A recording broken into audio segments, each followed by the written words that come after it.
torque on current carrying loop or coil in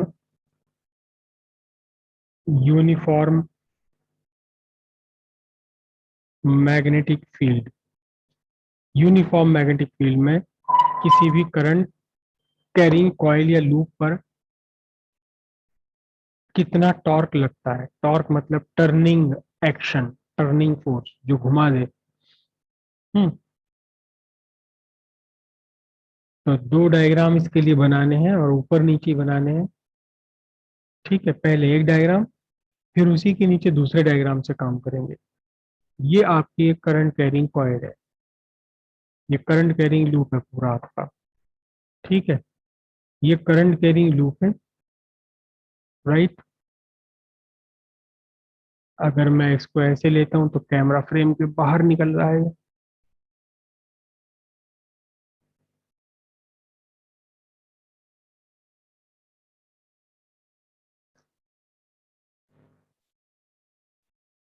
ये एक current carrying loop, इसमें current flow कर रही है। कहाँ बैटरी लगी हुई है, कैसे करंट फ्लो कर रही है, हमें कुछ नहीं मतलब। ये क्लॉकवाइज डायरेक्शन में करंट फ्लो कर रही है या एंटी क्लॉकवाइज में, दोनों में एक ही बात है, उसमें कोई डिफरेंस है नहीं। ये करंट इसमें फ्लो कर रही है।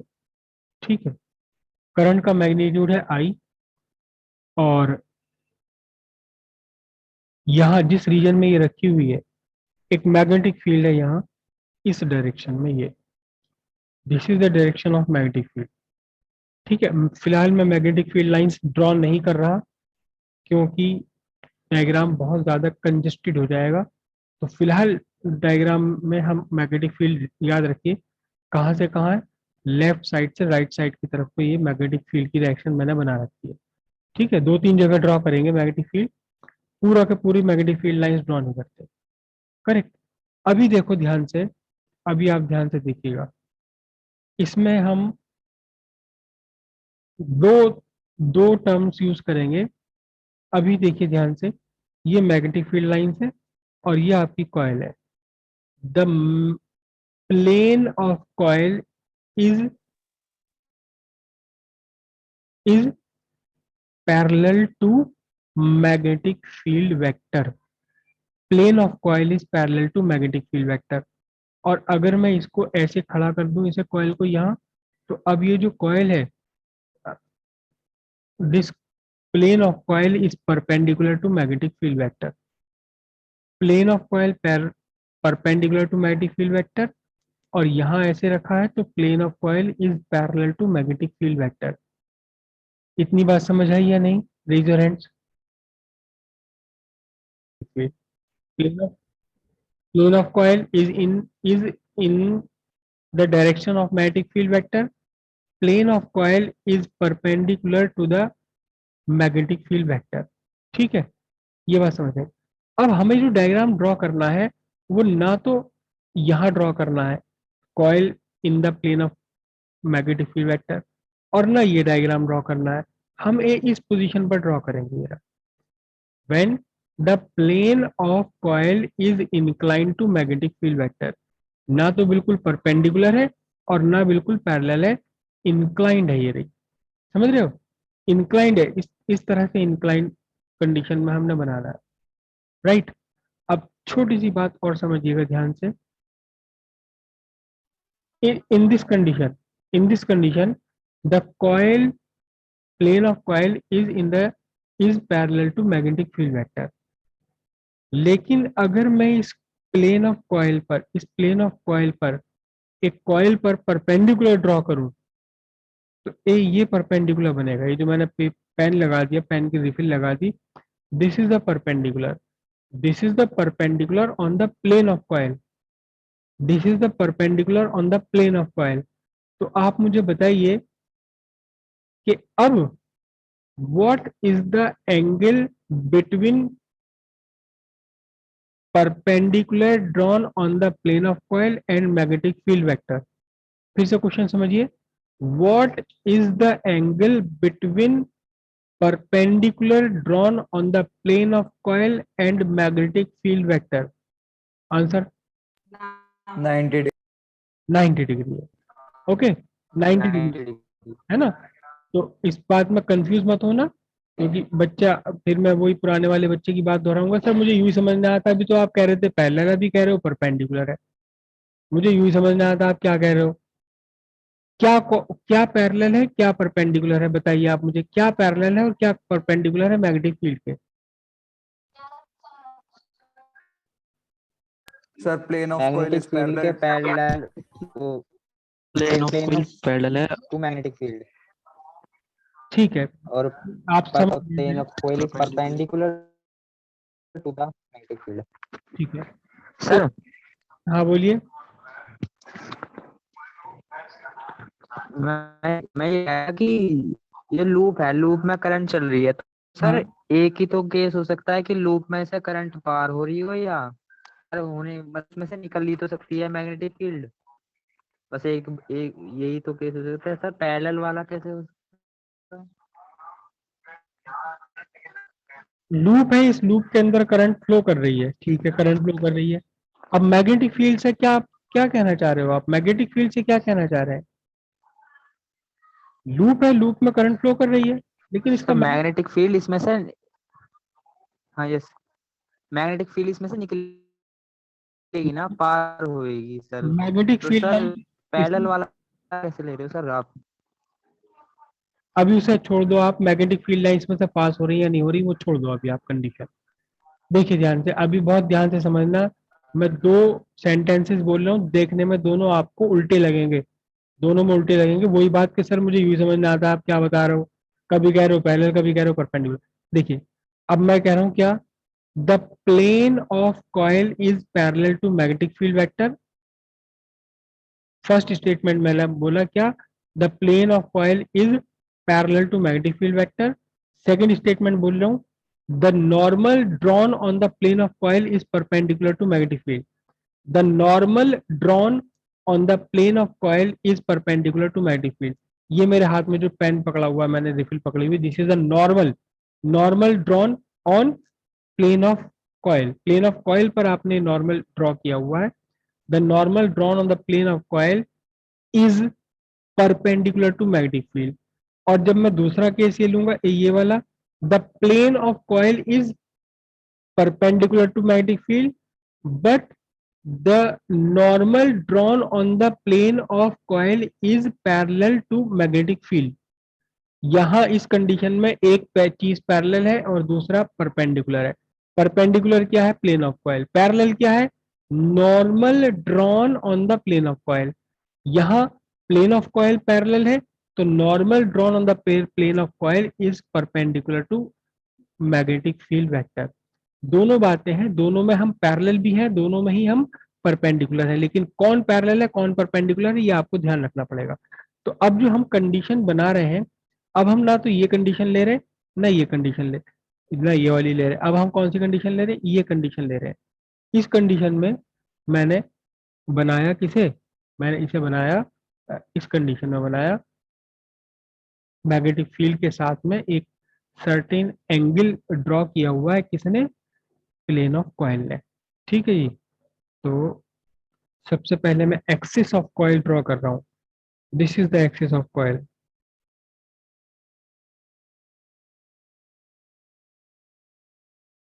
देखिए एक्सिस भी दो होती हैं कॉइल की, एक ये है, एक एक्सिस ऑफ, बल्कि कई एक्सिस हो सकती हैं। एक तो एक्सिस ये है, this axis is in the plane, this axis is in the plane of coil. ये भी एक एक्सिस है, axis in the plane of coil. और ये दोनों एक्सिस एक दूसरे के म्यूचुअली परपेंडिकुलर। और मैंने बिल्कुल यहाँ पर एक परपेंडिकुलर ड्रॉ कर लिया है ऐसे, तो ये भी एक्सिस ऑफ कॉइल ही कहलाती है, but this is the axis perpendicular to the plane of coil, the axis perpendicular to the plane of coil, जिसे हम कहते हैं normal drawn on the plane of coil. ठीक है जी। अब ध्यान से देखना, ये मैंने यहाँ एक्सिस बनाई है, ये मेरी डॉटेड एक्सिस है। एक्सिस कौन सी वाली एक्सिस है, axis which lie in the plane of coil. और अब मैं इसको थोड़ा सा इंक्लाइन कर देता हूं ऐसे, यानी कॉइल मेरी ना तो परपेंडिकुलर है मैग्नेटिक फील्ड के और ना मैग्नेटिक फील्ड के पैरेलल है, बल्कि एक सर्टेन एंगल पर इंक्लाइंड है। डायग्राम ड्रॉ कर लेते हैं, हम कॉइल बना ले रहे हैं, ग्रीन पेन से कॉइल ड्रॉ कर ले रहे हैं।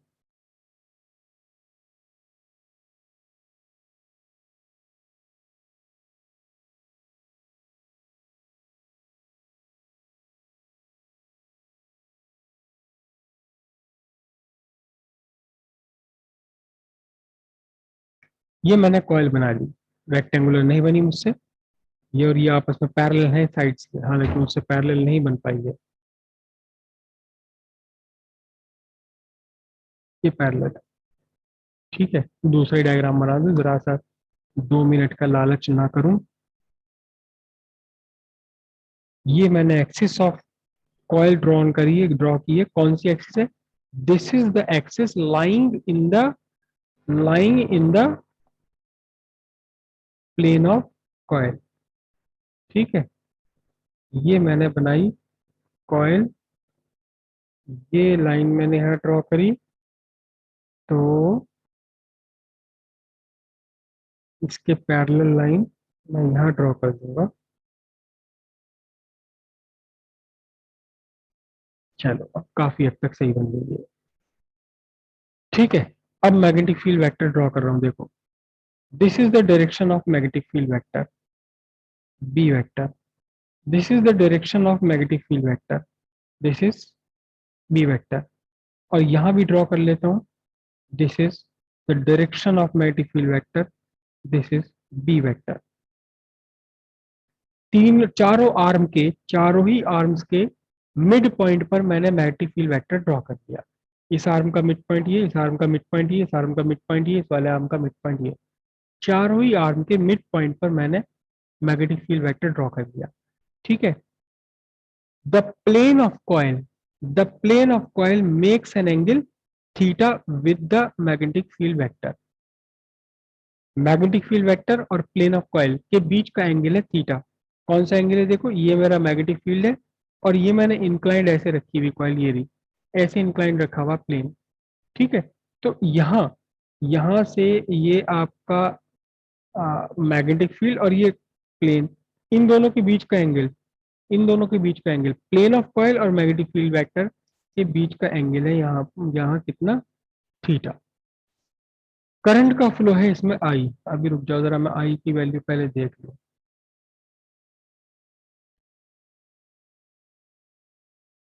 ठीक है, करंट का इसमें फ्लो है कितना?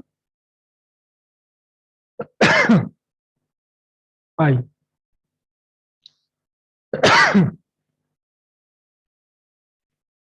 The current is I, current है आई। ठीक है जी, अब इसके बाद देखिए, जरा ध्यान से देखिएगा, करंट है आई, तो इन चारों आर्म्स का नाम लिख लेता हूं, मैं नाम लिख लेता हूं इनका, P Q R S, P Q R S. Diagram पर यहां ध्यान दीजिए, आप नोट्स वाले डायग्राम मत देखिए। ठीक है जी, अब बहुत ध्यान से समझना, देखो एक एक आर्म की बात कर रहे हैं हम। Lawrence magnetic force on arm P Q arm पर लॉरेंस मैग्नेटिक फोर्स कैसी है? This is this is the direct this is the orientation of coil.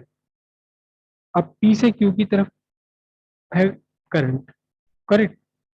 तो अब देखना जरा ध्यान से, ये मैंने मिडिल फिंगर ली in the direction of magnetic field vector. Middle finger मैंने कहा ली? In the direction of magnetic field vector. Current की डायरेक्शन में मैंने किया अपना क्या? मैंने किया अपना middle finger, first finger in the direction of magnetic field. तो डायरेक्शन ऑफ फोर्स कहाँ रही बताओ? Perpendicularly into the plane. यानी इस पी क्यू आर्म पर magnetic force, Lorentz magnetic force नीचे की तरफ है, यानी लॉरेंस मैग्नेटिक फोर्स इस आर्म को ऐसे दबा रही है नीचे, ये दबा रही है। अब ये मेरी फिंगर कहाँ है? ये मेरी फिंगर कुल मिलाकर लॉरेंस मैग्नेटिक फोर्स रिप्रेजेंट कर रही है। इस वाली आर्म पर अगर मैं देखूं, ये मैग्नेटिक फील्ड, ये करंट की डायरेक्शन है आर से एस की तरफ को, आर से एस की तरफ, तो ये मेरा फोर्स हो गया कहाँ? Perpendicularly out of plane. यानी इस इस वाली आर्म पर आर एस आर्म पर लॉरेंस मैग्नेटिक फोर्स है, ऐसे जैसे कोई इसे बाहर निकाल रहा हो। क्यू पी पी क्यू पर कितना है, जैसे कोई अंदर निकाल रहा हो। मतलब यहाँ फोर्स तो अपवर्ड है और यहाँ वाली फोर्स डाउनवर्ड है, करेक्ट। दूसरी फोर्स भी हम डिस्कस कर लेते हैं, क्यू आर पर आ जाइए अब आप। ये मैग्नेटिक फील्ड वेक्टर हो गया, मैग्नेटिक फील्ड वेक्टर। अब मुझे करंट रखनी है, करंट की डायरेक्शन में ये रखनी है, फिंगर रखनी है। तो करंट तो अब परपेंडिकुलर तो है नहीं मैग्नेटिक फील्ड के, तो करंट का वो कंपोनेंट जो मैग्नेटिक फील्ड के परपेंडिकुलर मुझे वो लेना पड़ेगा। ये मैग्नेटिक फील्ड आया और ये करंट का कंपोनेंट आ जाएगा इस तरह से, जैसे मेरा अपवर्ड है। ये दो कंपोनेंट बनाऊंगा करंट के मैं, या देखो इसमें करंट का फ्लो कर रहा है, करंट। अभी मैं दूसरा डायग्राम ड्रॉ करूंगा तब ज्यादा क्लियर हो जाएगा आपको। तो यहाँ ये मैग्नेटिक फील्ड, ये करंट की डायरेक्शन, तो यहाँ जो फोर्स आई है कैसी आई है, यहाँ फोर्स आ रही है इसके ऊपर ऐसे, जैसे कि मैं ये पेन लगा रहा हूँ, ये जैसे कोई इसे ऊपर खींच के ले जा रहा हो, ऊपर खींच के ले जा रहा हो, जैसे कोई फोर्स इसे ऊपर खींच के ले जा रही है ये। और इसी तरह नीचे वाली पर कहाँ आएगी, नीचे वाली पर फोर्स आएगी कैसी, नीचे वाली पर इसके अपोजिट डायरेक्शन में आएगी ये। ध्यान से देखना, देखो जो फोर्स क्यू आर और पी एस आर्म पर जो फोर्सेस है दो, these two forces are in the plane of, in the plane of coil. Plane of coil का मतलब ऐसे जैसे कोई इसे यहाँ से ऊपर खींच रहा हो, कोई ऐसी जैसे इसे यहाँ से नीचे खींच रहा हो। और क्योंकि दोनों फोर्स इक्वल और अपोजिट है, ये बैलेंस हो जाएंगे। कोई इसे यहाँ ऊपर खींच रहा है, कोई यहाँ से नीचे खींच रहा है। ये वाली दोनों फोर्सेस एक दूसरे के इक्वल है, अपोजिट है, इन द सेम प्लेन है, अलोंग सेम लाइन है। लेकिन ये वाली जो फोर्स है ये ऐसे है, कोई नीचे से दबा रहा है इस आर्म को, और इस पर फोर्स कैसी, जैसे कोई ऊपर की तरफ उठा रहा हो आर्म को, इसे ऐसी जैसे कोई नीचे। तो कुल मिलाकर के इस आर्म पर नीचे की तरफ फोर्स है, not in the plane of coil. ये वाली force in the plane of coil नहीं है। देखिए ध्यान से, this is the plane of coil, लेकिन फोर्स कहाँ है, ये रही, एट एन एंगल, परपेंडिकुलर भी नहीं है, पैरेलल भी नहीं है, एट एन एंगल। तो यहाँ दोनों फोर्सेस, ये वाली कौन सी वाली force, force on P Q and force on R S, are not in the plane of coil. एक फोर्स ये नीचे की तरफ है, ये वाली फोर्स ऊपर की तरफ है, जैसे मैं अपने अंगूठी और उंगली से इसे ऊपर उठा रहा हूँ और इस वाली को नीचे दबा रहा हूँ। तो ये देखिए दोनों फोर्स अलग अलग हैं। इस वाले फोर्स की लाइन ऑफ एक्शन यहाँ है, इस वाले फोर्स की लाइन ऑफ एक्शन ये है। दोनों अलग अलग हैं, दोनों एक दूसरे के सेम इक्वल तो है, लेकिन लाइन ऑफ एक्शन इनकी डिफरेंट है। जबकि आपकी ये वाली दोनों फोर्सेस कौन सी, क्यू आर पर और पी एस पर, ये फोर्स कैसे, जैसे खींच रहा हो कोई से बाहर की तरफ को खींच रहा हो, ये फोर्स ऐसे जैसे कोई बाहर की तरफ खींच रहा हो। दोनों की दोनों forces in the plane of loop है, और एक दूसरे के अपोजिट है और इक्वल है।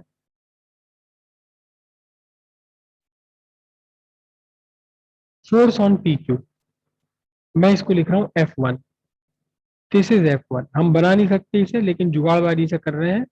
F1 कहाँ है, F1, F1 है perpendicularly into the plane, perpendicularly into the plane. F2 मैं यहां बनाए दे रहा हूं। F2 वेक्टर कैसा है, F2 वेक्टर है परपेंडिकुलरली आउट ऑफ प्लेन। कितने कितने हैं ये, अब मैग्नीट्यूड कितना है इसको तो बाद में लिखेंगे आप। F2 नहीं, मैं इसको F3 लिख रहा हूं। यहाँ F2 है, this is F2, this is F2। F2 vector कहाँ है ये, कहाँ है ये, in the plane of coil. ठीक है, यहाँ F4 लिखता हूं मैं, F4, this is F4 vector, कहाँ है, in the plane of coil, plane of coil में है ये। ठीक है जी, ये सारे आपके बन गए फोर्सेस। तो अब ये फोर्सेस कितने कितने हैं, ये फोर्सेस फिलहाल हम डिस्कस कर रहे हैं। देखो F1 वेक्टर कितना है, magnitude of F1 vector, F1 vector, F1 vector is equal to क्या, B I L sine 90, B I L sine 90 perpendicularly into the plane. अब ये साइन 90 कहाँ से लगा दिया जी मैंने, साइन 90 कैसे लगा दिया? देखो ध्यान से आप, ये कॉइल है, कॉइल की आर्म है पी क्यू, और ये आपका मैग्नेटिक फील्ड। तो अब देखो ध्यान से, ये मैग्नेटिक फील्ड वेक्टर जो मैंने पेन लगाया है, ये करंट, तो मैग्नेटिक फील्ड वेक्टर और करंट के बीच का एंगल कितना है? मैग्नेटिक फील्ड वेक्टर और करंट के बीच का एंगल कितना है? यहाँ पर सीधा सीधा 90 डिग्री है। मैग्नेटिक फील्ड वेक्टर और करंट के बीच का एंगल कितना है? 90 डिग्री। तो यहाँ कितना आ गया, लगा दिया मैंने साइन 90 डिग्री। तो F1 vector is equal to BIL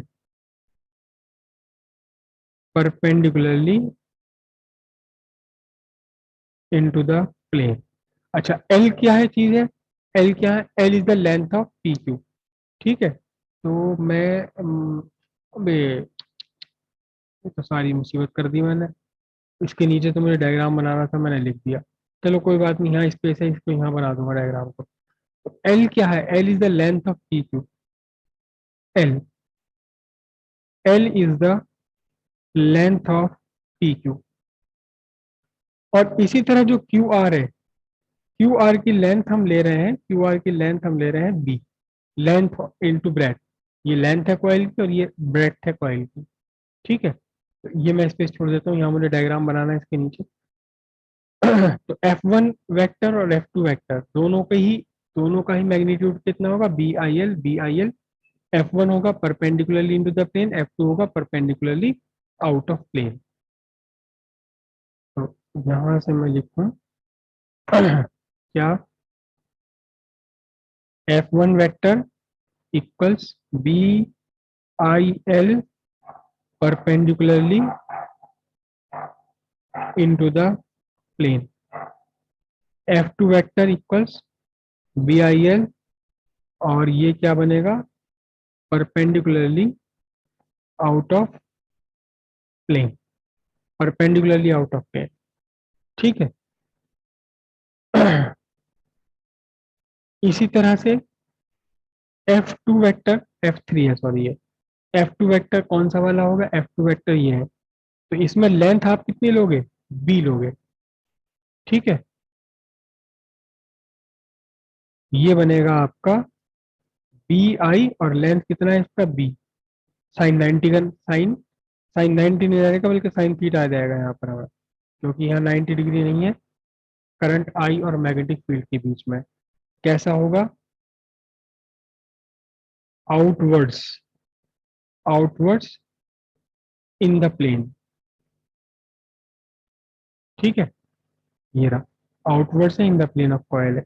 इसी तरह F4 वेक्टर होगा। F4 वेक्टर कितना बनेगा आपका? F4 वेक्टर का भी ऐसे ही बनना है। F4 vector is equal to BIB sine theta outwards in the plane of coil. ये दो आउटवर्ड्स हैं, दोनों ही आउटवर्ड्स हैं प्लेन से, और कैसे हैं? इन द प्लेन ऑफ है, ये भी इन द। अब क्योंकि F2 F4 दोनों सेम है, इक्वल है, अपोजिट है, सेम प्लेन में है, तो बैलेंस कर जाएंगे ये दोनों को एक दूसरे को।